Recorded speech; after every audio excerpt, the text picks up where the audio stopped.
পার্কের মধ্যে হাঁটছি, এমন সময় একটা মেয়ের সঙ্গে ধাক্কা খেলাম। আসলে আমি মোবাইলে কথা বলতে বলতে হাঁটছিলাম, তাই খেয়াল করিনি। আর তার সঙ্গে ধাক্কা খেয়ে আমার মোবাইলটা হাত থেকে নিচে পড়ে গেল এবং খেয়াল করলাম মেয়েটাও পড়ে গেছে।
কিরে আকাশ, কি করিস?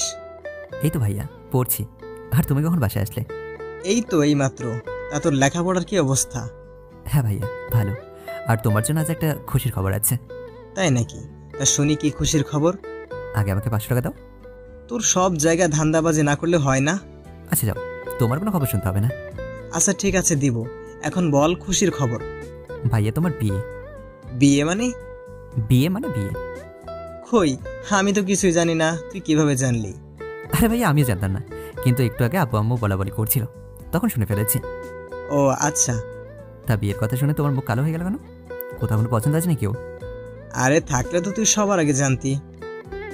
সেটাও ঠিক, তুমি কাউকে না বললে আমাকে বলতে, কিন্তু তাহলে মুখ এমন করে রাখছো কেন? আসলে আমার এখন বিয়ে করতে ইচ্ছে করছে না। তুমি পাগল নাকি ভাইয়া? আমাকে যদি আব্বু বলতো না, আমি এক্ষুনি বিয়ে করে ফেলতাম। কত স্বপ্ন আছে বিয়ে নিয়ে জানো। তাই নাকি? তাহলে তুই বিয়েটা করে ফেল। তুমি পাগল নাকি? আব্বু আম্মু শুনলে মার দেবে। তাহলে আমি কি ওনাদের বলে দিব? ভাইয়া তোমার এত কষ্ট করার দরকার নেই, সময় হলে সব হবে। যাক, তাহলে অবশেষে। অবশেষে কি ভাইয়া? না কিছু না। বাহ, এখন থেকে তোমার মনে লাটু ফুটতে শুরু করলো।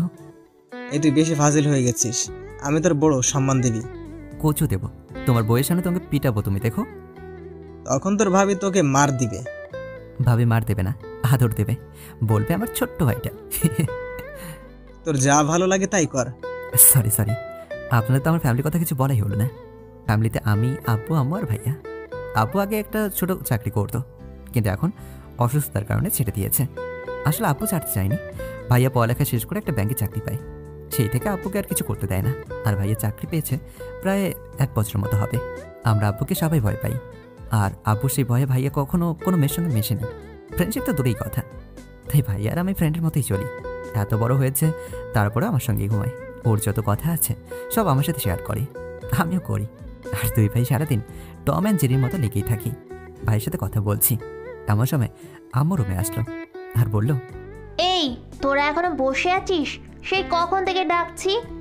আচ্ছা আমরা আসছি, তুমি যাও। তাড়াতাড়ি আয়। আরে এখন চল, পরে পড়িস। তারপর আমরা দুজনেই উঠে খাবার টেবিলে গেলাম। আর খাবার মাঝখানে আব্বু বলল, জুয়েল, জি আব্বু বলুন। পড়ালেখা তো অনেক আগেই শেষ করলি, চাকরিও পেয়েছিস, আর কত বসে থাকবি? তোর আম্মু অসুস্থ হয়ে গেছে, এবার অন্তত বিয়েটা কর। আব্বু আর কিছুদিন যাক, তারপর। তুই এই কথা সব সময় বলিস। শোন, আমরা তোর জন্য একটা মেয়ে দেখেছি। মেয়েটা দেখতে শুনতে অনেক সুন্দর, ভালো ভদ্র শিক্ষিত মেয়ে। আমার মনে হয় তোর জন্য পারফেক্ট হবে। কিন্তু আব্বু। কোনো কিন্তু না, কালকে আমরা ওদের বাসায় যাব। সব কিছু ঠিকঠাক থাকলে কালকে বিয়ের দিন তারিখ ঠিক করে ফেলবো। আচ্ছা তোমরা যা ভালো মনে করো। তারপর আমি আব্বু আম্মুকে বললাম, আমার কথা কিছু চিন্তা ভাবনা করেছো? তোর কথা কি চিন্তা করব? না মানে ভাইয়ের জন্য তো ঠিক করলে, আমার জন্য যদি কিছু একটা করতে। জুয়েল, লাঠি নিয়ে আয় তো। এই না না, আমি তো মজা করছি। তারপর খাওয়া দাওয়া শেষ করে চলে এলাম রুমে। আর ভাইয়ের রুমে আসতেই দেখলাম আজকে তাকে কেমন যেন খুশি খুশি লাগছে। তাছাড়া আমি বুঝতে পেরেছি যে কেন এত খুশি খুশি লাগছে, তাই কিছু পড়লাম না। রাতে ঘুমিয়ে পড়লাম আর সকালে ফ্রেশ হয়ে নাস্তা করে কলেজে চলে এলাম। আর কিছুক্ষণ পর কলেজ থেকে এসে খাওয়া দাওয়া করলাম। তারপর অফিস থেকে ভাইয়াও আসলো, সবাই রেডি হয়ে নিলাম। এরপর মেয়ে দেখতে তাদের বাড়ির দিকে রওনা দিলাম। গাড়িতে আমি আর ভাইয়া একসাথে বসলাম, তাই আমি এটা ওটা বলে ভাইয়াকে খাপাতে লাগলাম। যাই হোক, কিছুক্ষণ পর একটা বাসের সামনে গিয়ে আমাদের গাড়িটা থামলো। মনে হয় এটাই মেয়েটার বাড়ি। গাড়ি থেকে নামলাম সবাই। বাড়িটা খুবই সুন্দর। তারপর আম্মুর বয়সে একজন মহিলা এসে দরজা খুলে দিল। মনে হয় উনি মেয়ের মা। সবাই সালাম দিলাম। উনি আমাদের হাসি মুখে ভেতরে নিয়ে গেলেন। বাসের ভেতরটা খুব সুন্দর করে সাজানো হয়েছে। আমাদের সোফায় বসতে দিয়ে উনি ভেতরে চলে গেলেন। তারপর আমরা সোফায় বসলাম। আমি আর ভাইয়া একসাথে বসলাম। কিন্তু হঠাৎ করে দেখি ভাইয়া এদিক ওদিক ছটফট করছে। তাই আমি বললাম, কি ভাইয়া, কি হয়েছে? ওই কিছু না। তাহলে এমন কেন করছিস? ভাবে আসবে তো, একটু ওয়েট করো, এত তারা কিছু না। তোর সব জায়গায় ফাজলামি না করলে হয় না। কি হয়েছে তোর? এখানে এমন করছিস কেন? ওরা দেখলে কি বলবে? আপুর এমন কথায় আমি চুপ করে রইলাম। কিছুক্ষণ পর একটা আঙ্কেল আসলো। বাবাকে দেখেই কোলাকুলি শুরু করলো। মনভাবে কথা বলছে, যার মনে হচ্ছে মেলাতে হারিয়ে যাওয়া দুই ভাই। আমরাও আঙ্কেলের সাথে কথা বলে নিলাম। তারপর আমি এদিক ওদিক তাকাচ্ছি কোনো মেয়ে আছে কিনা তা দেখার জন্য। কিন্তু না, প্রায় 1 ঘন্টা পরে একটা মেয়ে আসলো। মানে ভাবিকে নিয়ে আসা হলো। ভাবি চা হাতে করে নিয়ে আসলো। ভাবিকে দেখে আমি নিজেই ক্রাশ খেয়ে গেলাম। ভাইয়া হাঁ করে তাকিয়ে আছে। আমি ভাইয়ের অবস্থা দেখে একটা টোকা দিয়ে বললাম, এই মুখ বন্ধ কর, নাহলে মশা ঢুকে যাবে তো। তারপর আমার কথা শুনে ভাই এবার নিজেকে সামনে নিল। মেয়ে আমাদের সামনে বসলো। এরপর চূড়ান্ত কথাবার্তা হলো। এক পর্যায়ে ভাইয়ার মেয়েটাকে ভেতরে পাঠানো হলো আলাদা কথা বলার জন্য। ভাইয়া আমাকে ডাকছে তার সঙ্গে যাওয়ার জন্য। কিন্তু আব্বুর চোখ রাখানো দেখে ভাইয়া মেয়েটাকে নিয়ে ভেতরে চলে গেল। এরপর আন্টি আর আঙ্কেল আমাকে জিজ্ঞেস করলো যে আমি কী কী খেতে পছন্দ করি। আমার তো মনে হচ্ছে দুলা ভাইয়া নয়, দুলা আমি নিজেই। যাই হোক, অবশেষে ভাইয়া কথা বলে আসলো। দেখলাম ভাইয়া অনেক খুশি, মুখ দেখে বোঝা যাচ্ছে। আমাদের মেয়েটাও পছন্দ হলো, ওনাদেরও ভাইয়াকে পছন্দ হলো। এবার বিয়ের 3 তারিখ ঠিক করার পালা। অবশেষে 1 মাস পর বিয়ের 3 তারিখ ঠিক করা হলো। তারপর আরও কিছুক্ষণ বসে থেকে কথা বলে পাশে চলে আসলাম। যাই হোক, অবশ্যই ভাইয়ার বিয়েটা ঠিক হলো। ভাইয়া আসার সময় ভাবির মোবাইল নাম্বারটা নিয়ে আসতো। তাই এখন দিন রাত ভাইয়া শুধু ভাবির সঙ্গে কথা বলে। সত্যি বলতে আমার খুব হিংসা হয়, কারণ কথা বলার মতো আমার কেউই নেই। তারপর দেখতে দেখতে বিয়ের দিনটা খুব নিকটে চলে আসলো। বিয়ের বেলায় আমি ছাদে বসে আছি। কিছুক্ষণ পর ভাইয়া ছাদে আসলো আর এসে আমাকে বলল, কি রে, কি করিস? সেটা তোমার না জানলেও চলবে, যাও নিজের বউয়ের সাথে গিয়ে কথা বলো। না রে, ও শুধু কল দেয়, তাই কথা না বলেও পারি না। বিয়ের আগেই তোমার এই অবস্থা, বিয়ের পর কি করবে কে জানে। আচ্ছা বাদ দে, চল বাইরে থেকে ঘুরে আসি। তুমি যাও, আমি যাব না। আরে চল তো। এই কথা বলি ভাই আমাকে জোর করে বাইরে নিয়ে গেল। তারপর বাইক নিয়ে বের হয়ে দুজনে কিছুক্ষণ করলাম আর একটা রেস্টুরেন্টের ভেতরে গেলাম। এরপর ভাই আমাকে বলল, কি খাবি বল? তোমার যেটা মন চায় অর্ডার দাও। আচ্ছা ঠিক আছে। তারপর ভাইয়া খাবারের অর্ডার দিল। খাবার সামনে আসলো আর খাবারগুলো খেতে খেতে ভাইয়া আবার বলল, তোর বন্ধুদের দাওয়াত দিয়েছিস? না, এখনো দিইনি। কখন দিবি? আর তা তো বেশি দিন নেই। কেনাকাটা আর কাজের চাপ সময় পাবি না। কালকে কলেজে গেলে দেবো। তোর সব বন্ধুদের দিস। আর কালকে একটু কাজ করতে হবে। কি কাজ? কালকে তুই কার্ড বানাতে দিয়ে আসবি। তারপর তোর ফ্রেন্ড দুইটা আছে, কি যেন নাম, সারাদিন তোর সাথে থাকে যে। ফাহাদ আর তামিম? হ্যাঁ, ওদেরকে নিয়ে কয়েকটা জায়গায় গিয়ে বিয়ের দাওয়াত দিয়ে আসবি, মানে বিয়ের কার্ডগুলো দিয়ে আসবি। আচ্ছা ঠিক আছে। এরপর আরও কিছুক্ষণ কথাবার্তা বলে দুজনে বাসায় চলে আসলাম। অবশেষে বিয়ের দিন চলে আসলো। সব মেহমান এক এক করে আসতে লাগলো। আমরা বন্ধুরা সবাই আসলো। জুবাইর, তামিম, ফাহাদ, আয়মান, সানি, মাসুম সবাই আসলো। বন্ধুর সঙ্গে অনেক মজা করলাম। অবশেষে মহাধুমধামে ভাইয়ের বিয়েটা শেষ হলো। তারপর বিয়ের কয়েকদিন পর ভাইয়ের ভাবি কক্সবাজারে ঘুরতে গেল। আমাকেও যেতে বলেছে, কিন্তু আমি যাইনি। তবে আমার সঙ্গে মোবাইলে সবসময় কথা হয়।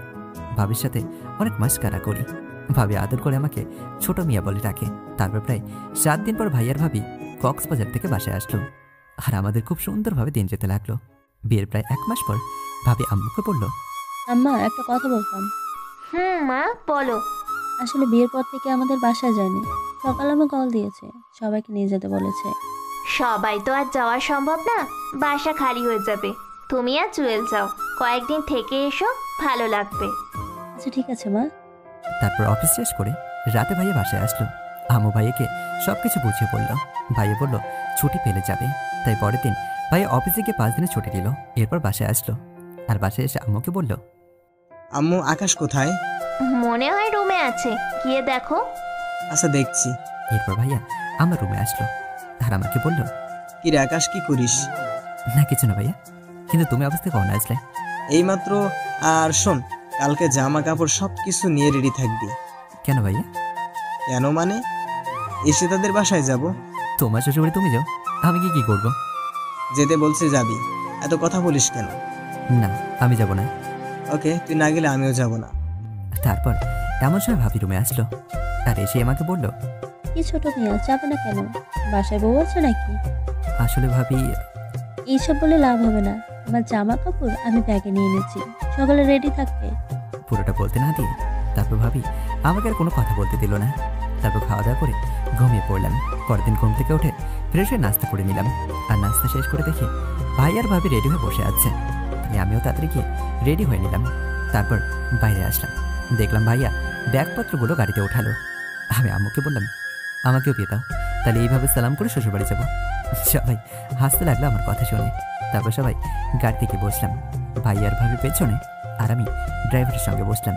ড্রাইভার আগে থেকে পরিচিত, আমরা কোথাও গেলে ওনার গাড়ি রিজার্ভ করি। তাই তার সাথে কথা বলতে বলতে ভাবিদের বাসায় চলে আসলাম। আর গাড়ি থেকে নেমে আমি ভাইয়াকে বললাম, ভাইয়া তোমরা যাও, আমি ব্যাগপত্র নিয়ে আসছি। তুই একা পারবি না, আমিও নেই।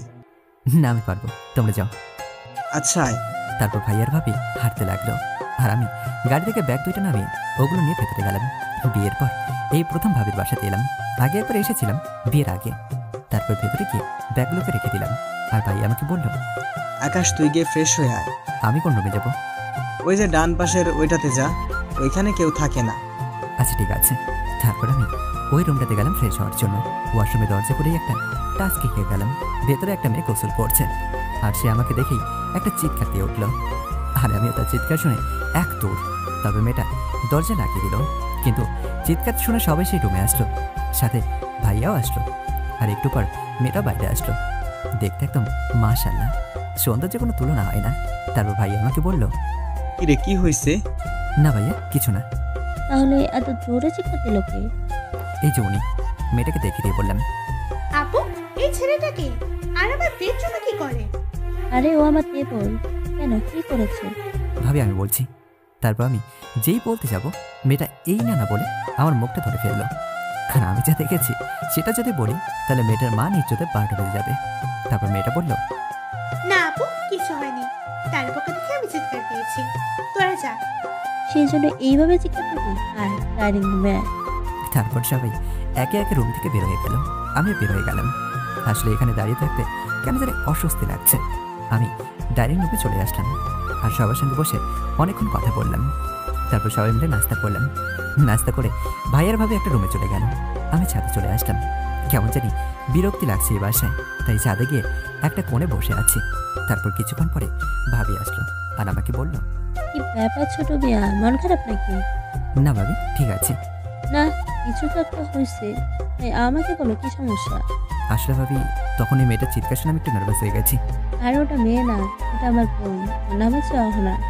ভাবি, তোমার বোন আছে আগে বলেন তো? আর বিয়ের সময় তোকে দেখিনি। আসলে ও বিদেশে থেকে পড়ালেখা করে, আর বিয়ের সময় একদম ছিল তাই আসেনি। ও আচ্ছা।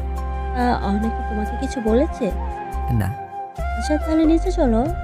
এরপর ভাবির সঙ্গে নিচে গেলাম। গিয়ে দেখি মেয়েটা মানে অহনা ভাইয়ের সাথে ভাব জমাচ্ছে আর বসে বসে টিভি দেখছে। তাই আমিও গিয়ে ভাইয়ের সঙ্গে বসে পড়লাম। এরপর ভাই আমাকে বলল, কিরে কোথায় গিয়েছিলি? ভাইয়া ছাদে। আচ্ছা পরিচয় করিয়ে দেই, এই হলো আমার শালী অহনা, আর অহনা এই হলো আমার আদরের ছোট্ট ভাই, আমার কলেজার টুকরা আকাশ। হ্যালো বেআইন। তারপর আমি আর কিছু বললাম না। দুপুরে খাওয়া দাওয়া শেষ করে গিয়ে সোফায় বসলাম। তারপর আমি ভাইয়াকে বললাম, ভাইয়া শোনো। কিরে কিছু বলবি? ভাই, আমার এখানে ভালো লাগছে না, আমি বাসায় যাবো। পাগল হলি নাকি? তুই আমাদের সাথেই থাকবি আর আমাদের সাথে বাসায় যাবি। না, তোমরা থাকো, আমি গেলাম। চুপ কর, না হলে আব্বুকে বলে দিলে মার দিবে। আর এখানে কয়েকদিন গেলে এমনিতে ভালো লাগবে। তারপর আমি আর কিছু বললাম না। এভাবেই বিকেলটা কেটে গেল। রাতে আমি ছাদে গেলাম, বসে বসে গান গাচ্ছি। আমার সময় অহনা আসলো সেখানে আর আমাকে বলল, গান তো ভালোই গাইতে পারেন। কিন্তু আমি তাকে কোনো কিছু বলতে না দিয়ে চলে যেতে লাগলাম। তাই আমার সময় অহনা আমাকে আবার বলল, এই বসুন, কোথায় যাচ্ছেন? নিচে। নিচে কি? বসুন এখানে। ওকে, বসলাম। আসলে সরি। সরি কেন? তখন দুলা ভাইয়ের সামনে আপনার সাথে এমন বিহেভিয়ার করার জন্য। It's okay. আপনার নামটা কি জানো? আকাশ। আপনি পড়ালেখা কোন ক্লাসে করেন? অনার্স 3য় বর্ষে। গুড। আচ্ছা, আপনি বোবা নাকি? হঠাৎ এই প্রশ্ন কেন? কেন মানে? তখন থেকে আমি সবকিছু বলছি, আপনি তো কিছুই বলছেন না। না, এমনি। আচ্ছা, আপনার সবাই কিছু বলুন। সেটা আপু থেকে জেনে নিয়ে। তারপর আমরা এইভাবে আরো কিছুক্ষণ কথাবার্তা বললাম। মোটামুটি ভালোই লাগলো। পরের দিন অহনার আমি একটু ঘুরতে বেরোলাম। একটা রিক্সা নিয়ে ঘুরছি। আস্তে আস্তে আমি মেয়েটার প্রতি দুর্বল হয়ে গেছি। আর এইভাবেই আনন্দে আনন্দে 5টা দিন কেটে গেল। তাই বাসায় আসার সময় অহনার জন্য খুব খারাপ লাগলো। অহনাকে অনেকবার বললাম আমাদের বাসায় আসার জন্য। এরপর বিদায় নিয়ে আমরা চলে আসলাম আর বিকেলবেলা শুয়ে আছি। ঠিক সেই সময় ভাবি আমার রুমে আসলো আর আমাকে বলল, ছোট মেয়ে কি অবস্থা? অবস্থা তো ভালোই। সেটা তো দেখছি, ভিতরে ভিতরে লাড্ডু ফুসছে, ঘটনা কি? কিছু না ভাবি। আমাকে কি বলা যায় না? ঘটনা হলো আপনার বোন আমার মনটা রেখে দিয়েছে। কিন্তু আমার কথা শুনে হঠাৎ করে ভাবের মুখটা কালো হয়ে গেল। মাইন্ড করলো কিনা কে জানে, কিন্তু তবু ভাবের মুখে হাসি রেখে বলল, ছোট মেয়ে এত সহজে হনকে প্রেমে পড়বে না। কিন্তু ভাবি, চেষ্টা করতে তো বাধা নেই। তুমি জীবনেও পারবে না ওকে পটাতে, এত সহজ না। আচ্ছা, সময় হলে দেখা যাবে। তারপর এইভাবে আমার দিন কাটতে লাগলো। আর এখন আমি বারবার অহনাকে স্মরণ করতে লাগলাম। আসার সময় অহনার মোবাইল নাম্বারটা এত ভুলে গিয়েছি, তাই ভাবের কাছে লজ্জা চাইতে পারছি না। কিন্তু কিছুদিন পর ভাবের আব্বু আম্মু আর অহনা আমাদের বাসায় আসলো। আমি তো মহা খুশি। তারপর আঙ্কেল আন্টি সেদিনই চলে যায় আর অহনা থেকে যায়। তাই আমি অহনাকে দেখে স্পিকারে রোমান্টিক গান ছেড়ে দিতে লাগলাম। তাছাড়া ভাবি আমাকে একবার বলেছিল যে কালো শার্টে নাকি আমাকে খুব ভালো বানায়। তাই অহনার সামনে সেই থেকে কালো শার্টটা পরেই ঘোরাঘুরি করছি। কিন্তু এতে অহনার মাঝে একটা পরিবর্তন দেখতে পেলাম। তাই সেদিন রাতেই অহনা আমাকে বলল, এই যে মিস্টার আকাশ, বলুন। আপনার কাছে কি এই একটাই শার্ট আছে? না, কেন? তাহলে সারাদিন এটাই গায়ে দিয়ে থাকেন কেন? তারপর অহনা বলার পর থেকে প্রতি ঘন্টায় ঘন্টায় শার্ট চেঞ্জ করতে লাগলাম, শুধু অহনার চোখে পড়ার জন্য। তারপর একদিন রাতে অহনাকে ছাদে ডেকে নিয়ে গেলাম আর আমি বললাম, আপনাকে একটা কথা বলার ছিল। কি কথা বলেন? আমি আপনাকে ভালোবাসি। সরি আকাশ, এটা সম্ভব না। কেন? এক ঘরে 2 বোন কখনোই পসিবল না। সেটা নয় আমার উপর ছেড়ে দিন। আপনি শুধু হ্যাঁ অথবা না বলে দিন। না, এখন না, তো কখন? আরো 2 দিন পর। কিন্তু এখন বলে সমস্যা কি? আপনার ব্যাপারে আমাকে 2 দিন ভাবতে দেন। আচ্ছা ঠিক আছে। তারপর অহনা নিচে চলে গেল, কিন্তু আমি টেনশনে পড়ে গেলাম। অহনা রাজি হবে কিনা সেটা ভেবে আমার খুব চিন্তা হচ্ছে। যাই হোক, 2 দিন অনেক কষ্টে কাটালাম। তারপর অহনাকে বললাম, 2 দিন তো চলেই গেল, এবার তো 2টো দিন। আপনি যদি আমাকে একটু অন্যরকম ভাবে প্রপোজ করেন তাহলে অ্যাকসেপ্ট করব। অন্যরকম মানে? মানে হলো যে স্টাইলে কেউ কখনো কাউকে প্রপোজ করেনি, আপনি আমাকে সেই স্টাইলে প্রপোজ করবেন, তাহলে আমি রাজি হব। আচ্ছা ঠিক আছে। তারপর ব্যাপারটা নিয়ে আমি অনেক চিন্তা ভাবনা করতে লাগলাম। এক পর্যায়ে বন্ধুদের সঙ্গে ব্যাপারটা শেয়ার করলাম, কিন্তু কিছুতেই কোনো কিছু মাথায় আসছে না। কিন্তু তবুও অবশেষে একটা নতুন পদ্ধতি মাথায় আসলো।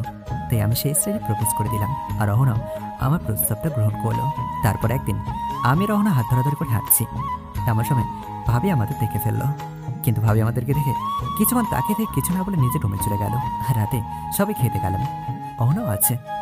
ভাবি তখন অহনাকে বলল, অহনা, আম্মু সকালে কল করেছিল, তোকে চলে যাওয়ার জন্য বলেছে।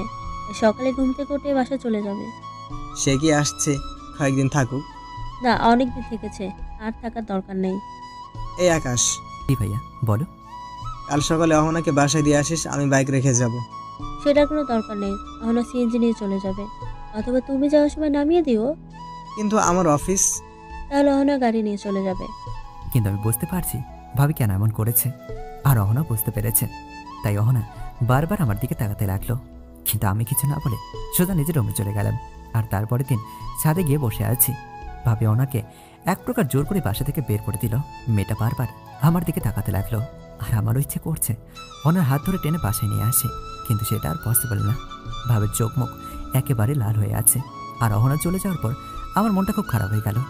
দুপুরে খেয়ে শুয়ে আছি, এমন সময় ভাবি আমার রুমে আসলো। তখন আব্বু আম্মু ঘুমিয়েছিল, আর ভাইয়া অফিসে। তারপর ভাবি আমার রুমে আসার পর আমাকে বলতে লাগলো, আকাশ, তোমার সাথে আমার কিছু কথা আছে। জি ভাবি বলুন। দেখো আকাশ, আমি ভেবেছিলাম তুমি অহনার পিছনে পিছনে ঘুরবে, কিন্তু সে জীবনেও তোমাকে মেনে নেবে না। কিন্তু সে কেন তোমাকে মেনে নিয়েছে সেটাই বুঝতে পারছি না। আচ্ছা যাই হোক, আসল কথা হচ্ছে তুমি অহনার সাথে আর কোনো রকম সম্পর্ক রাখবে না। কিন্তু ভাবি আমি তো সত্যি সত্যি ওনাকে অনেক বেশি ভালোবাসি। দেখো, এগুলো হচ্ছে আবেগ, ভালোবাসা বোঝার মতো বয়স তোমাদের এখনো হয়নি। ভাবি ভুলে যাবেন না, আপনি আমার থেকে মাত্র 1 বছরের বড়, আর অনার্সে পরে একটা ছেলে ভালোবাসা বুঝবে না, এইটা হতে পারে না। দেখো, এত কিছু আমি বুঝি না। আমি চাই না তুমি অহনার সাথে কোনো রকম সম্পর্ক রাখো, ব্যাস। ভাবে আপনি এটা কি বলছেন? হ্যাঁ, আমি ঠিক বলছি। আর যদি তুমি বাড়াবাড়ি করো তাহলে আমি সবাইকে বলে দিব। কিন্তু ভাবে আমার কথাটা তো শোনো। তারপর ভাবি আর কোনো কথা না বলে সোজা রুম থেকে বের হয়ে চলে গেল। আমি বুঝতে পারছি না ভাবি কেন এমনটা করছে। আমি তো এমন খারাপ ছেলে না যে অহনার সঙ্গে আমাকে কখনো মারাবে না, বা আমি অহনার যোগ্য নই। তারপর এসব ভাবতে ভাবতেই আমি অহনার নাম্বারে কল দিলাম।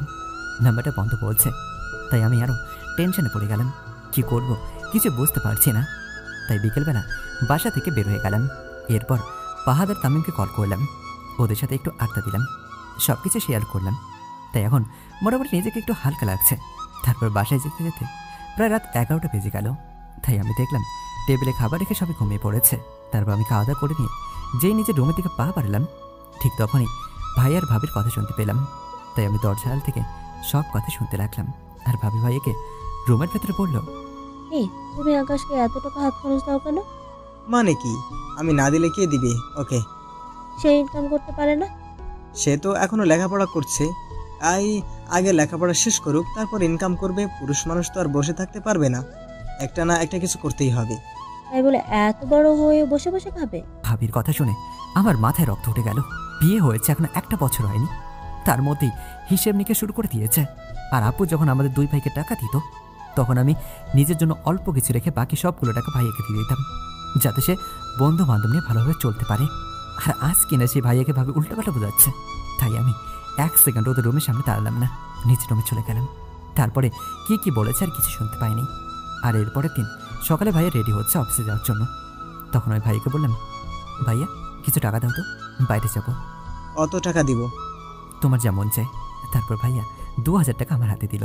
কিন্তু এমন সময় ভাবি রান্নাঘর থেকে একরকম দৌড় দিয়ে চলে আসলো এবং এসে ভাইয়াকে বলল, আমি বলেছিলাম কি, এত টাকা দিয়েও কি করবে? ছোট মানুষ, এত টাকা হাত খরচ লাগে নাকি? 500 টাকা দিলেই তো হয়। আরে 500 টাকা দিয়ে কি হবে? তুই সবগুলো নিয়ে যা, আর শেষ হলে আমাকে বলিস। কিন্তু এবার ভাবি ভাইয়ের দিকে চোখ রাঙাতে শুরু করলো। আর আমি বিষয়টা স্পষ্ট লক্ষ্য করলাম। তাই আমি টাকাগুলো ভাইয়ার হাতে দিয়ে বললাম, ভাইয়া ভাবি ঠিক বলেছে, আমি বাচ্চা ছেলে, এতগুলো টাকা দিয়ে আমি কি করবো? বাইরে নিয়ে গেলে ভারী ফেলবো। তাই তুমি একটা কাজ করো, টাকাগুলো তোমার কাছে রেখে দাও, আমার লাগলে আমি তোমার কাছে পরে চেয়ে নেবো। তারপর আমার কথা শুনে ভাইয়া কিছু একটা বলতে চাইছিল, কিন্তু আমি সোজা নিজে রুমে চলে গেলাম। তারপর থেকে আমি ভাবির সামনে তেমন একটা চাই না, ভাইয়ের সাথে খুব একটা কথা বলি না। আর তারপরের দিন শুক্রবার ছিল। ভাইয়া বসে বসে টিভি দেখছে, আমি রুমে বসে বসে গান শুনছিলাম। কিন্তু এমন সময় ফাহাদ কল দিয়ে বলল বাইক নিয়ে বের হইতে। তামিমও আছে। আমি ভাইয়ের কাছে গেলাম, আর ভাই আমাকে দেখে বলল, কিরে আজকাল কোথায় থাকিস সারাদিন? আয় বস এখানে। না ভাইয়া, বাইরে যাব আমি। বাইকে চাবিটা দাও। ঘুরতে যাবি নাকি? বাদা তামিম নিচে দাঁড়িয়ে আছে। আচ্ছা তোর ভাবিকে বল দিতে, কালকে রাতে তোর ভাবি আমার থেকে চাবি নিয়ে কোথায় যাচ্ছে। আমার আর ভাইয়ের কথাগুলো ভাবি দরজার পাশে লুকিয়ে লুকিয়ে দাঁড়িয়ে শুনছিল। আমি আলমারি আয়না সব কিছু দেখেছি। তারপর আমি ভাইয়াদের রুমে চলে গেলাম। দেখলাম ভাবি তাড়াতাড়ি করে বাইকের চাবিটা বালিশের নিচে ঢুকিয়ে ফেললো।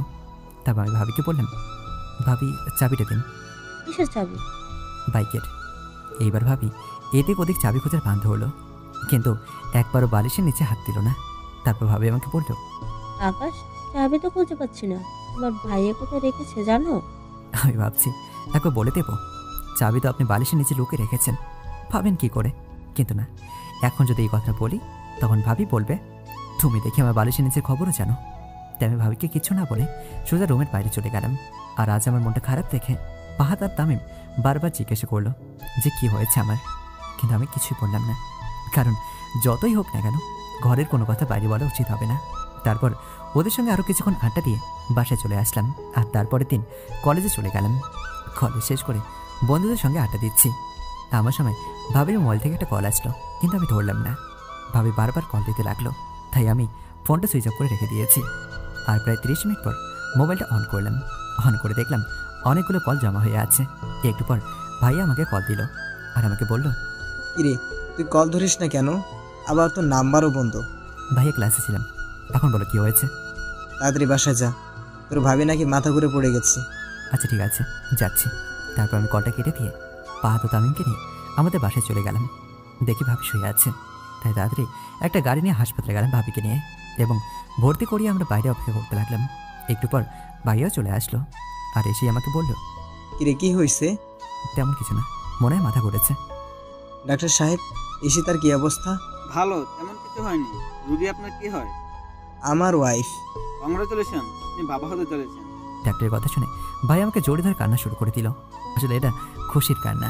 তারপর ভাবিকে বাসায় নিয়ে যাওয়া হলো। আমি খুব একটা বেশি ভাবির সঙ্গে কথা বলি না। আর হ্যাঁ, ভাইয়ের কাছে আর এখন টাকার জন্য হাত পাতি না, সারাদিন ঘরে বসে থাকি। কলেজে হেঁটে হেঁটেই যাই। মাঝে মাঝে অহনার কথা অনেক বেশি মনে পড়তো, কিন্তু চাইলেও ওর সঙ্গে কথা বলতে পারতাম না। তবে প্রতিদিন অনেকবার কল দিতাম, কিন্তু নাম্বারটা অফ থাকতো। তারপর এভাবে আরও কিছু দিন কেটে গেল। ভাবি এখন মোটামুটি সুস্থ, তবে একটা সমস্যা, ভাবি এখন আর আগের মতো ঠিকমতো কাজ করতে পারছে না। মাও অসুস্থ, তাই বাসার কাজগুলো ঠিকভাবে করা সম্ভব হচ্ছে না। তাই বাধ্য হয়েই ভাবি অহনাকে আমাদের বাসায় নিয়ে আসলো।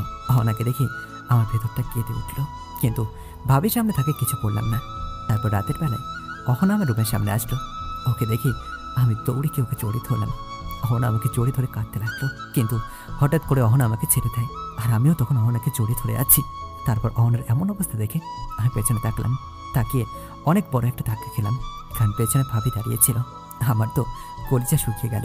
এরপর ভাবি অহনাকে বলল, অহনা, তুই এখানে কি করছিস? কই আপু, কিছু না। যা ঘুমোতে যা। তারপর অহনা মাথা নিচু করে চলে যায়। আর ভাবি কিছুক্ষণ আমার দিকে অগ্নি দৃষ্টিতে তাকিয়ে থেকে সেও নিজের রুমে চলে গেল। তারপর আমি রাতে বসে বসে ভাবছি, ভাবি আবার অহনাকে ওদের বাসে পাঠিয়ে দেবে না তো। আর এমন সময় ফাহাদ কল দিল। আমি কথা বলতে বলতে রুম থেকে বের হয়ে গেলাম, কারণ আমার রুমে নেটওয়ার্ক থাকে না। তাই আমি ছাদে ওঠার জন্য সিঁড়ির রুমের দিকে যাচ্ছি, কিন্তু এমন সময় ভাই আর ভাবি রুম থেকে চিৎকার চেঁচামেচির আওয়াজ শুনতে পেলাম। তো রাতে ওরা কিনে ঝগড়া করছে কে জানে। এরপর আমি ফাহাদকে বললাম যে পরে ফোন দেবো। এই কথা বলেই কলটা কেটে দিলাম। আর দরজার সামনে দাঁড়াতেই ভাবি ভাইয়াকে বলল, শোনো, আমি সকলের জন্য রান্না করতে পারবো না। মানে কি? এখানে নতুন কেউ আসছে নাকি? আমি পুরাতনদের কথাই বলছি। দেখো পাগলামি করো না, তুমি না করলে কে করবে শুনি? আম্মু অসুস্থ হয়ে গেছে। সবকিছু আমাদের টাকা পড়েছে নাকি? মানে? তুমি সারাদিন অফিস করবে, এত কষ্ট করবে, আমি সারাদিন কাজ করব, আর অন্যরা বসে বসে খাবে। অন্যরা কোথায়? আব্বু আম্মু আর আকাশে তো থাকে বাসায়, বাইরের কেউ তো থাকে না। তবে তো বসে বসে খাবে কেন? কে? তোমার ভাই, ও কিছু করতে পারে না? ফ্যামিলিটা কি শুধু একার নাকি? আরে আজব, ও এখনো ছোট, পড়ালেখা করছে। পড়ালেখা শেষ হোক, তারপর তো একটা চাকরি করবেই। তাই বলে এত বড় হয়ে বসে বসে খাবে? দেখো ঈশিতা, আব্বু যখন ইনকাম করতো তখন আমিও এইভাবে বসে বসে খেয়েছি। পড়ালেখা শেষ করে চাকরি নিয়েছি। কিন্তু বাবার হোটেল আর ভাইয়ের হোটেল এক না। তার মানে তুমি বলতে চাচ্ছ আকাশকে কাজ করতেই হবে? একদম কারেক্ট। এ বাসায় থাকতে হলে বসে বসে খাওয়া চলবে না। তুমি পাগল হয়ে গেছো? ও কি করবে এখন? যেটা মন চায় সেটাই করুক, বাট বসে বসে খাওয়া চলবে না। আর তোমার আব্বু আম্মুকে কি শুধু আমরাই খাওয়াবো নাকি? মানে? মানে ওনারা তো শুধু তোমার আব্বা আম্মা নয়, আকাশেরও। সেই হিসেবে ওরও অনেক দায়িত্ব আছে। আকাশকে ওনাদের খাওয়াতে হবে। ওয়েট, আকাশ খাওয়াবে মানে কি? আমরা কি এখন আলাদা হইছি, নাকি আকাশ বিয়ের সাথে করে বউ নিয়ে আলাদা আছে? দেখো, এত কিছু আমি বুঝি না।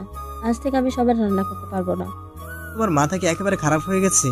হ্যাঁ, আমার মাথা খারাপ হয়ে গেছে। আমাদের সন্তান আসবে, ওর তো একটা ভবিষ্যৎ আছে। ওর জন্য কি আমাদের এখন থেকে চিন্তা করা লাগবে না?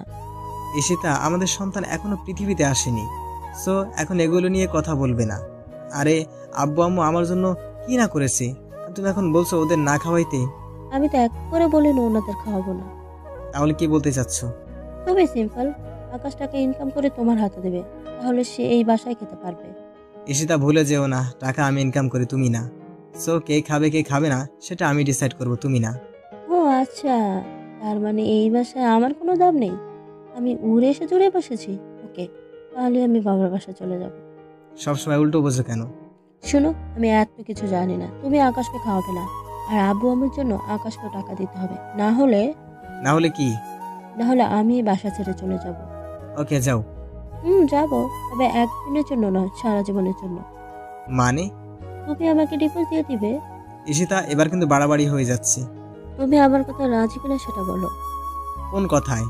তুমি আকাশকে আর একটা টাকাও দিবে না, এবং এখন থেকে সংসারে ওকেও টাকা দিতে হবে। ঈশিতা, এটা সম্ভব না। ওকে, তাহলে কালকে সকালে 5 লাখ টাকা রেডি রাখবে, আমি চলে যাব। 5 লাখ মানে? আমাকে বিক্রি করলেও তো 5 লাখ টাকা হবে না। আর কিসের 5 লাখ টাকা? আমার কাবিনের 5 লাখ টাকা রেডি রাখবে। দেখি তোমার গায়ে কত চর্বি হয়েছে। দেখো, সে এখন হুট করে চাকরি কোথায় পাবে? সেটা সে বুঝবে, তাকে নিয়ে আমার চিন্তা করা লাগবে না। টাকা না দিতে পারলে বাসা থেকে বের করে দিবে। কিন্তু এটা কি করে সম্ভব? সব সম্ভব, শুধু আমি কথা বলার সময় তুমি চুপ থাকবে। আর এদিকে ভাই ওর ভাবির কথাগুলো শুনে আমার শরীর কাঁপতে শুরু করেছে। আর 1 সেকেন্ডও দরজার সামনে থাকলাম না, সোজা নিচের রুমে চলে গেলাম। ওনাকে ভালোবাসার জন্য ভাবি এইভাবে শাস্তি আমি কল্পনা করতে পারিনি। তবে আমি আরও আগে থেকেই টের পেয়েছি, ভাবি আমার আর আব্বু আম্মুর খাওয়া দাওয়া দেখতে পারে না। আমি অনেকবার চেয়েছি আলাদা বাসা নিয়ে থাকতে, কিন্তু আব্বুর ভয় পারিনি। তাছাড়া এখন আব্বুর বয়স হয়ে গিয়েছে, তাই তো যেভাবে মন চায় সেভাবে বলছে। কিন্তু এখন আব্বুকে ঘুম থেকে ডেকে এনে বলতে ইচ্ছে করছে যে দেখো তোমার শিক্ষিত বৌমার আচরণ, তুমি বলেছো না তোমার বৌমা অনেক ভালো, এটাই কি তার নমুনা? কিন্তু মেয়েরা মায়ের জাত, সেই জন্য কিছু বলতে পারি না। আর তাই মাঝে মাঝে ইচ্ছে করে ভাবি 2 গালে একটা চর বসিয়ে দিই, কিন্তু আমার বাবা মা এগুলো আমাকে শিক্ষা দেয়নি। তারপর রাতে আমি আর ঘুমালাম না, ছাদে গিয়ে বসে রইলাম। আর সকালবেলায় অহনা ছাদে আসলো এবং আমাকে বলল, আকাশ, তুমি এত সকালে ছাদে, রাতে ঘুমানো নাকি? না, কেন? এমনি। এরপর অহনা আমার পাশে বসলো আর আমার একটা হাত ধরে আমার কাঁধে মাথা রাখলো। অহনার এমন আচরণ দেখে আমার মনটা একটু হালকা হয়ে গেল। তারপর ছাদে বসে বসে অহনার সাথে কথা বলছি, কিন্তু এমন সময় ভাবি আমাদের পেছনে এসে অনেক জোরে একটা চিৎকার দিল। ভাবি চিৎকার দেখে অহনা ভয়ে কাঁপতে শুরু করলো। আর ভাবির চিৎকার শুনে ভাইয়া, আব্বু, আম্মু সবাই ছাদে চলে আসলো। এসেই আব্বু আমাকে বলল, কি হয়েছে তোর? সেটা আপনার ছোট ছেলেকে জিজ্ঞেস করেন। আচ্ছা, সবাই নিচে চলো, আশেপাশে সবাই তাকিয়ে আছে। এরপর আমরা সবাই মিলে নিচে চলে গেলাম। আর ভাবি কল দিয়ে ওনার আব্বু আমাকে আসতে বললেন। ততক্ষণ কেউ কোনো কথা বলছে না। প্রায় 1 ঘন্টা পরে ভাবির আব্বু আম্মু আসলো। আসার পর আব্বু আমাকে বললেন, এই আকাশ, কি হয়েছে? আব্বু আমি অহনাকে ভালোবাসি আর অহনা আমাকে ভালোবাসে। মিথ্যা কথা, অহনার জীবনে ওকে ভালোবাসেনি। ও জোর করে অহনার সাথে, ছি, ভাগ্যিস আমি ছাদে গিয়েছিলাম। ভাবে আপনি এসব কি বলছেন? যা সত্যি তাই বলছি। তোর লজ্জা করে না এত বড় হয়ে এগুলো করিস? আজ বসে বসে 2 টাকা তো এনে দিতে পারিস না, আবার এগুলো করে বেড়াস, লজ্জা করে না তোর? বাহ ভাইয়া, তুইও তোর বউয়ের কথা শুনে এটা আমাকে বলতে পারলি? এরপর আব্বু আর কোনো কথা না বলে সোজা আমার কাছে এসেই ঠাস ঠাস করে 2 চর আমার গালে বসিয়ে দিল আর বলতে লাগলো, কুলাঙ্গার কোথাকার, এই জন্য তোকে জন্ম দিয়েছি। আম্মু তুমি অন্তত আমাকে বিশ্বাস করো, তুমি তো খুব ভালো করে জানো আমি কেমন। দেখতেই তো পাচ্ছি কেমন ভালো, অন্যের ইজ্জত নিয়ে টানাটানি করছিস। ওকে ফাইন, আমি যেহেতু ওনার সাথে খারাপ কিছু করেছি, আমি তাহলে ওনাকে বিয়ে করব। বিয়ে করবি মানে? তোর কাছে কে অহনাকে বিয়ে দিবে?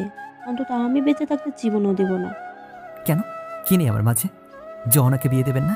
তুই আরো বড় কিছু হলেও অহনাকে তোর হাতে তুলে দিব না। এখন অনেক টাকা বসে বসে খাস, আর বিয়ের কথা মুখে আনতে লজ্জা করে না? তুই মনে হয় অনেক ইনকাম করে রেখেছিস। মাত্র একটা বছর ইনকাম করে তোর এই অবস্থা না? আব্বু যে সারা জীবন তোকে বসে খাইয়েছে সেটা। কুলাঙ্গার, তোর ভাইকে এই কথা বলতে তোর একটু লজ্জা করলো না? যে তোকে খাওয়ায় তাকে তুই এই কথা বলতে পারলি? ওকে, আমাকে আর খাওয়াতে হবে না। আর আব্বু, আমি যতটুকু সম্পত্তি পাবো আমারটা আমাকে বুঝে দিন, আমি ওনাকে বিয়ে করব।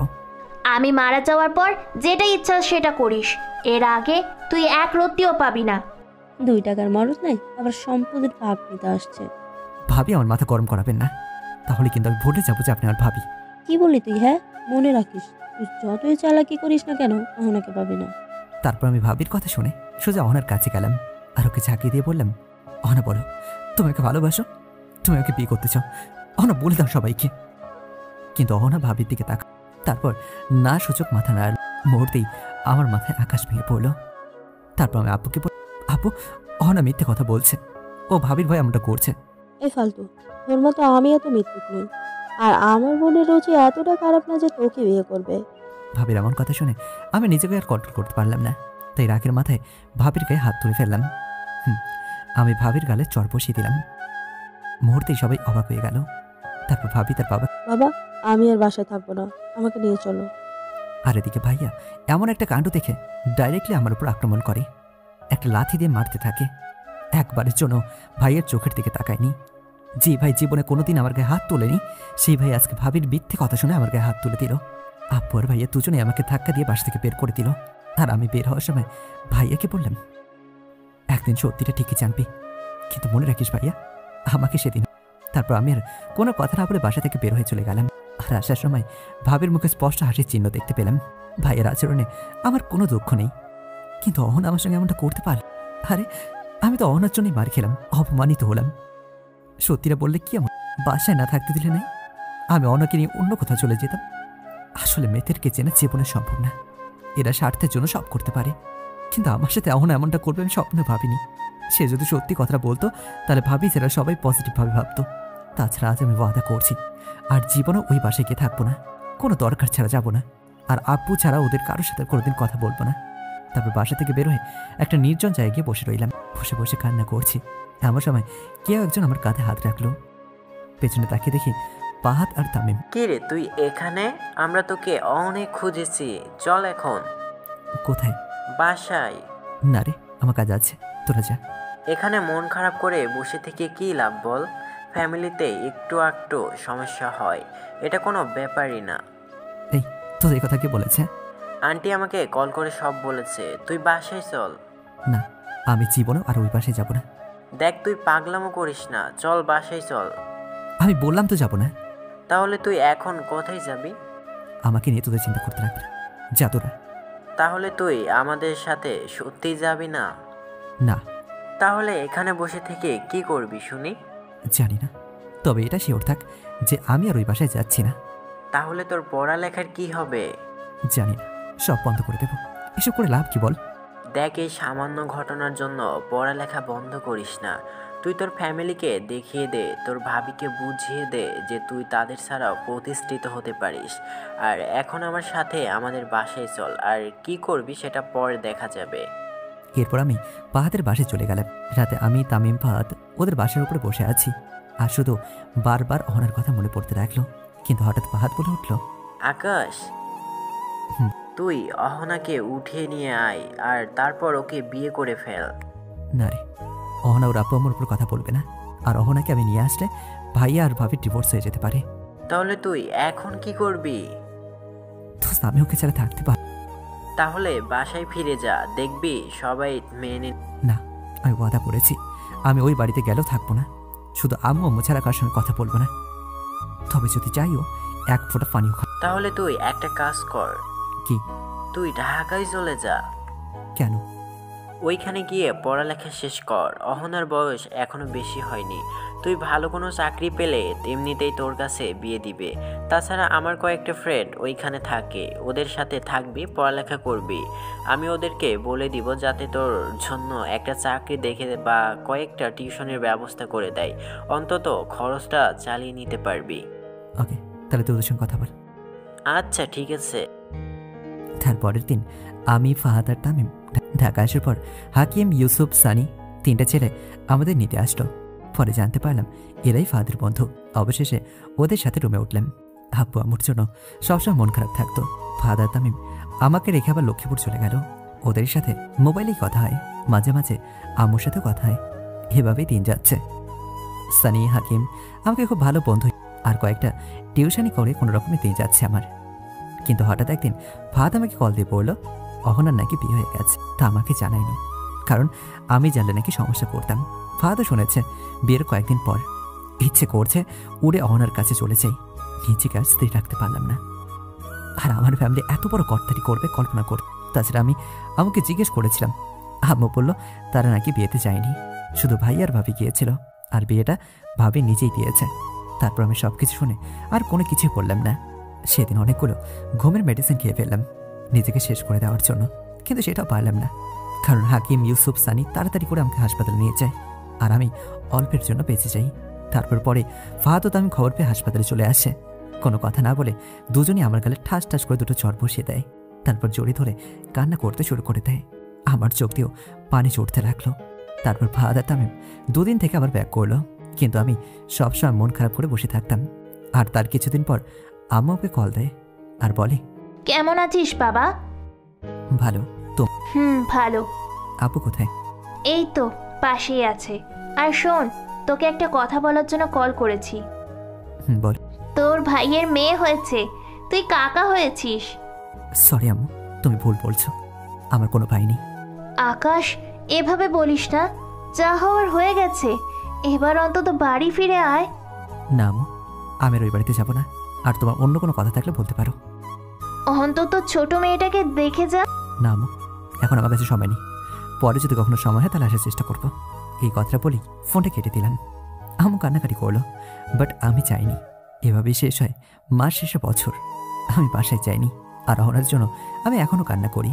সত্যি অনেক ভালোবাসতাম মেয়েটাকে, কিন্তু মেয়েটাও স্বার্থপর, কারণ ওর জন্য আমি ঘর ছাড়া হলাম। কিন্তু সে খুব সহজেই অন্য একটা ছেলেকে বিয়ে করে নিল, একবারও ভাবলো না আমার কথা। তারপর আমি প্রায় 2 বছর পর অনার্স শেষ করে মাস্টার্সে ভর্তি হলাম, ছোট একটা চাকরিও পেলাম। তাই এখন মাসে মাসে আব্বু আমার জন্য টাকা পাঠাই, যাতে ভাবি আব্বু আমাকে কিছু না বলতে পারে। কিন্তু একদিন আব্বু আমাকে কল দিল। এমনিতেই আব্বুর সাথে তেমন একটা কথা বলিনি, বাসা থেকে বের হয়ে যাওয়ার পর একদিন বলেছি, তাও খুব ভুল করে। আর আজকে আব্বু নিজেই আমাকে কল দিয়ে বলল আব্বু নাকি খুব অসুস্থ, শেষবারের মতো আমাকে দেখতে চাইছে। কিন্তু আব্বুর কথা শুনে নিজেকে স্থির রাখতে পারিনি, তাই ব্যাগপত্র গোছিয়ে লক্ষ্মীপুরের দিকে রওনা দিলাম। তারপর টানা 2 ঘন্টা পর লক্ষ্মীপুর চলে আসলাম। ফাদার তামিম আমাকে দেখেই আমাকে জড়িত হলো। তারপর ওদেরকে সাথে নিয়ে আমি বাসার দিকে পা বাড়ালাম, কিন্তু ওরা গেল না। কলেজে কি একটা কাজ আছে নাকি, তাই ওরা কলেজে চলে গেল, আর আমি আমার বাসার উদ্দেশ্যে রওনা দিলাম। ঘড়ির দিকে তাকিয়ে দেখি 11টা বাজে। একটা হোটেলে গিয়ে দুপুরে খাবারটা প্যাকেট করে নিলাম, সাথে কয়েক বোতল পানিও নিলাম। আব্বু আমার জন্য কিছু জিনিস নিলাম, আর ভাইয়ের মেয়ের জন্য কয়েক প্যাকেট চকলেট নিয়ে বাসায় চলে গেলাম। দরজার সামনে দাঁড়িয়ে আছি, কেমন জানি অস্বস্তি লাগছে, শরীরটা কাঁপছে একদম। কিন্তু তবুও আমি কাঁপা কাঁপা শরীর নিয়ে কলিং বেলটাতে চাপ দিলাম। তাই ভেতর থেকে কেউ বললো যে দরজা খোলা আছে। তারপর আমি ভেতরে চলে গেলাম, কিন্তু ছোট্ট একটা পরীকে দেখে আমার চোখটা আটকে গেল। পরীটার কেউ নয়, আমার ভাইয়ের মেয়ে। চেহারাটা একদম ভাইয়ের মতোই দেখতে হয়েছে। তারপর সে আমাকে দেখে বলল, কে গো তুমি কে? হ্যাঁ, আর তোমার নাম কি? আমার নাম তমা, কিন্তু তুমি কে? আমি তোমার। তুমি সে যার জন্য দাদু প্রতিদিন কাঁদে? যাও তুমি পচা, তোমার সাথে কথা নেই। হলাম বাবুটারে, রাগ করেছে দেখ। এই বলেই আমি তোমাকে কোলে তুলে নিলাম। তারপর চকলেটগুলো ওর হাতে দিলাম। ওকে কোলে নিয়ে আম্মু রুমে চলে গেলাম। আম্মু আমাকে দেখে কান্না করতে শুরু করলো, আর আমি গিয়ে সালাম করবো এমন সময় আম্মু আমাকে জড়ি ধরে কান্না শুরু করে দিয়েছেন। মা তো তাই ছেলের কষ্ট সহ্য করতে পারে না। আমি ওমাকে শক্ত করে কিছুক্ষণ জড়ি ধরে রাখলাম, কিন্তু মা আগের মতো নেই, পুরো শরীরটা ভেঙে পড়েছে। আমি মায়ের পাশে বসে, তমা আমার কোলে। এমন সময় আব্বু রুমে আসলো। আমি আব্বুর চোখেও স্পষ্ট পানি দেখতে পেলাম। আব্বু প্রায় কেঁদেই দিল। অনেকক্ষণ পরে ভাবি আসলো। আমি আসছি সে হয়তো জানে না, আমার রুমে কান্নাকাটির আওয়াজ শুনে আসছে। তারপর ভাবি আমাকে দেখে কিছুক্ষণ আমার দিকে তাকিয়ে রইল, কিছু বলতে যাবে তার আগে আমি তোমাকে কোলে নিয়ে ছাদে চলে গেলাম। মেয়েটা অনেক মিষ্টি, একদিনই আমার মনটা জয় করে নিয়েছে। তারপর কিছুক্ষণ ছাদে থেকে নিজের রুমে চলে গেলাম। সব কিছু আগের মতোই আছে। পুরনো স্মৃতিগুলোর কথা মনে করে আমার চোখের কোণে পানি জমা হয়ে গেল। তারপর আমি ফ্রেশ হয়ে আম্মুর কাছে গেলাম, গিয়ে আম্মুর পাশে বসে কথা বলছি। কিছুক্ষণ পর ভাবি আসলো আর সবাইকে খেতে যাওয়ার জন্য বললো। তখন আম্মু আমাকে বলল, চল খাবার খেতে চল। আম্মু আমি খাবার নিয়ে এসেছি, তোমরা আমার সঙ্গে খাও। কি বলিস, কোথায় থেকে আনলি? কেন, হোটেল থেকে। তারপর আমি ব্যাগ থেকে খাবারটা বের করে আব্বু আমাকে কিছুটা দিয়ে খেয়ে নিলাম, তো আমাকে খাইয়ে দিলাম। ভাবি কিছুক্ষণ অবাক হয়ে তাকে রইল, তারপর নিচের রুমে চলে গেল। আর বিকেলবেলায় আমি চলে যাওয়ার জন্য রেডি হচ্ছি, আমার সময় আম্মু বলল, কি রে আকাশ, কোথায় যাচ্ছিস? আম্মু চলে। আর কয়েকটা দিন থেকে যা। না আম্মু, আজকের রাতটা থেকে যা প্লিজ বাপ, না করিস না। ওকে ঠিক আছে। তারপর আমি বিকেলবেলা বের হয়ে তামিম ও ফাহাদের সঙ্গে আড্ডা দিলাম। অনেকদিন পর আজ মনটা একদম ফ্রেশ হয়ে গেল। আর রাতে বাসে যাওয়ার সময় তামিম আর ফাহাদকে সাদা করে নিয়ে গেলাম, কারণ আমি ওই বাসে থাকবো না, রাতেই বিদায় নিয়ে চলে আসবো। তারপর রাতে কিছুক্ষণ পরে ভাইয়া আসলো, আর আমি আম্মুর কাছেই ছিলাম। ভাইয়া আমাকে দেখে দৌড় দিয়ে আসতে যাবে, ঠিক তখনই আমি মোবাইলটা কানে লাগিয়ে উল্টো দিকে হাঁটা দিলাম। ভাইয়া নিশ্চয়ই বুঝতে পেরেছে আমি ওর সঙ্গে কথা বলবো না। তখন ভাইয়ের সাথে ভাবিও ছিল। আমি মোবাইলটা কানে লাগিয়ে তামিমের কাছে চলে এলাম। এরপর ভাইয়া তামিম আর ফাহাদকে বলল, কি অবস্থা তোমাদের? জি ভাইয়া ভালো। আজকে সবাই খেয়ে যাবে। আসলে ভাইয়া আম্মুকে পড়ে এসেছি, আম্মু অলরেডি খাবার রেডি করে ফেলেছে। না, এত কথা আমি শুনবো না, আজকে খেতেই হবে। এরপর ওরা আর কিছু বললো না। আমি মোবাইলটা কানে লাগিয়ে আবার বাইরে চলে এলাম। আর বাইরে গিয়ে হোটেল থেকে খাবার নিয়ে বাসায় চলে আসলাম। আমার রুমে আমি তামিম ও ফাহাদ বসে আছি। আমার সময় ভাবি আমার রুমে আসলো, খাবার খেতে ডাকছে। ওরা উঠে গেল, আমাকে ওঠালো, কিন্তু খাবারের প্যাকেটটা নিয়ে ওদের সাথে ডাইনিং রুমে চলে গেলাম। আর আমাকে খাবার টেবিলে আসতে দেখে ভাবি মনে করেছে আমি খাবো, তাই সবার আগে আমাকেই ভাত দিয়েছে। কিন্তু আমি ওগুলো দূরে ঠেলে দিয়ে প্যাকেটটা খুলে প্যাকেটের উপর রেখেই খাওয়া শুরু করলাম। তাই সবাই অবাক হয়ে তাকিয়ে রইল। আপু আর খেলো না, ভাইয়া উঠে রেখে চলে গেল। তারপর আমি রুমে এসে রেডি হয়ে নিলাম, সব কিছু নিয়ে বের হবো। এমন সময় দেখি তবা নেই, মনে হয় ঘুমিয়ে পড়েছে। এরপর আমি আপুর আমাকে সালাম করে বেরিয়ে পড়লাম। আমু কান্না করছে, ভাইয়ার ভাবি এক কোণে দাঁড়িয়ে রয়েছে। তারপর বাসা থেকে বের হয়ে তামিমের বাসায় চলে গেলাম। রাতটা ওইখানে থেকে পরের দিন ঢাকায় চলে গেলাম। আর এরপর থেকে আপু আমার সাথে মোবাইলে কথা হয়। আমার পিচ্চি আম্মুটা একদিন বলল, ভাইয়া নাকি সেদিন ভাবিকে অনেক বকাঝকা করেছে। এখন পিচ্চি আম্মুটির সাথে আমার প্রতিদিন কথা হয়। এভাবেই দিন যাচ্ছে, মাস শেষ হয়ে বছর।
তুলে দিলাম।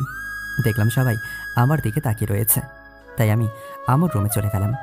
আপু আম্মু আমার পিছু পিছু আসলো। তারপরে এসে আম্মু আমাকে বলল, আজকে ওদের সাথে কথা বলবি না? এত পাষাণ হয়ে গেছিস? আম্মু আজ এই কথাটা আমাকে বলছে, কিন্তু একটিবারও বললো না কেমন আছি, কতটা কষ্ট পেয়েছি। ওপরের দিকটা দেখেই তারা আমাকে বিচারে গার্ড করে দাঁড় করালো আর বলছে পাষাণ হয়ে গেছিস। এরপর আমি আম্মুকে বললাম, আমার কোনো ভাই ভাবি নেই, শুধু তুমি, আপু আর তমা ছাড়া। তো তমা কোথা থেকে আসলো তাহলে? আমার কথাটা বলার সাথে সাথেই তমা চলে আসলো আর এসেই আমার কোলে উঠে গেল। তারপর হঠাৎ করে চোখ পড়লো আমুর খাটের একটা বাচ্চার দিকে। কি সুন্দর ফুটফুটে বাচ্চা, দেখে মনে হয় একটা জান্নাতি হুর কমিয়ে আছে। তারপর আমি বললাম, আমু এই বাচ্চাটা কার? আরে এটা তো আমার খালাতো বোন, অহনা আন্টির মেয়ে। তোমার কথাটা শুনে আমি আরও ধাক্কা খেলাম। মাত্র 5 বছরে সব কিছু চেঞ্জ হয়ে গেছে। না, এখানে বেশিক্ষণ থাকা যাবে না, আমার শরীর কাঁপছে। তাই আমাকে বললাম, আমি চলে যাচ্ছি। আমু অনেকবার আমাকে থাকতে বলেছে, বাট আমি থাকিনি। তারপর আমি আমার রুম থেকে বের হয়ে দেখি তামিম, ফাহাদ আর আমার ড্রাইভার খাবার খেতে ডাইনিং টেবিলে যাচ্ছে। তখন আমি ড্রাইভারকে বললাম, শাহেদ ভাই চলুন আমরা চলে যাব। আরে ভাই, ভাবি তো আমাদেরকে খেতে রেখেছে। আমরা বাইরে খেয়ে নেবো, চলো। কিন্তু সবাই তো একসাথে খাবে এখানে। আচ্ছা ঠিক আছে, তোরা খেয়ে বাসে চলে যাস, আমি চলে যাচ্ছি। শাহেদ ভাই চলুন। না দাঁড়া, আমরাও আসছি। ওকে আয়। শাহেদ ভাই আপনি কি বাইরে গাইডে? তারপর শাহেদ ভাই বাইরে চলে গেল আর আমি আব্বু আমাকে সালাম করে নিলাম। সবার দিকে একবার তাকালাম, ভাইয়ের চোখে পানি টলমল করছে। অহনার বাকিরা নিচের দিকে তাকিয়ে রইল। তারপর তমা এসে আমার কোলে উঠল আর বলল, চাচু, ও চাচু, তুমি কোথায় যাচ্ছ? তুমিও কি আমাদের সাথে থাকতে পারো না? না আম্মু, আমার থাকার কোনো যোগ্যতা নেই, আমি ফ্যামিলিতে টাকা দিতে পারবো না। আমি হলাম কুলাঙ্কার ফালতু ছেলে, আমি এখানে থাকলে তুমিও খারাপ হয়ে যাবে। তুমি তো আমার ভালো চাচু, ওরা সবাই পচা। এরপর আমি তমার কপালে একটা পাপ্পি দিয়ে তমাকে নিয়ে বাইরে গেলাম। সবাই হয়তো বুঝে গেছে আমার কথার মানেটা। আসিফও বারবার আমার দিকে তাকাচ্ছে। তারপর আমি তমাকে নিয়ে বাইরে চলে এলাম আর সবাই আমার পেছন পেছন আসছে। এরপর আমি তামিম আর ফাহাদকে গাড়িতে উঠতে বললাম আর তমানাতে কিছু টাকা দিয়ে তমাকে আমার কোলে দিলাম। তারপর শেষবারের মতো সবার দিকে তাকিয়ে গাড়িতে উঠলাম। শাহেদ ভাই গাড়ি স্টার্ট দিল, আম্মু কান্না করতে শুরু করলো। আমার চোখ দিয়ে অনবরত বৃষ্টি নামতে লাগলো। তারপর কিছু দূর খেয়ে আমরা একটা হোটেলে ঢুকলাম, সবাই খাবার খেয়ে নিলাম। এরপর তামিম ও ফাহাদকে বিদায় দিয়ে আবার ঢাকার উদ্দেশ্যে রওনা হলাম। এখন গাড়ি চলছে তার আপন গতিতে, আমি হারিয়ে গেছি সেই ফেলে আসা অতীতে। হয়তো আজকে আমার সুন্দর একটা ফ্যামিলি থাকতো, আমি অন্য 10 জনের মতো থাকতে পারতাম। কিন্তু সমস্যা, একটা চাকরির জন্য হারলাম নিজের ভালোবাসাকে, নিজের ফ্যামিলিকে, সব কিছু থেকেও অনাথ। হয়তো আজকে আমিও অনাকে নিয়ে অনেক সুখে থাকতাম, স্বপ্ন দেখতাম অনেক দূর এগিয়ে যাওয়ার। কিন্তু নিয়তি বড়ই নিষ্ঠুর, কোথা থেকে কোথায় নিয়ে যায় সেটা কেউ বলতে পারে না। আর তাছাড়া সবার ভাগ্যে তো সব কিছু থাকে না, সব কিছু সমাপ্ত হয় না, কিছু গল্প অসমাপ্ত থেকে যায়। তবুও ভালো থাকুক প্রিয় মানুষগুলো, সবার সব কিছু থাকুক পূর্ণ। আমার জীবনটা নয় থাকবে দুঃখে পরিপূর্ণ।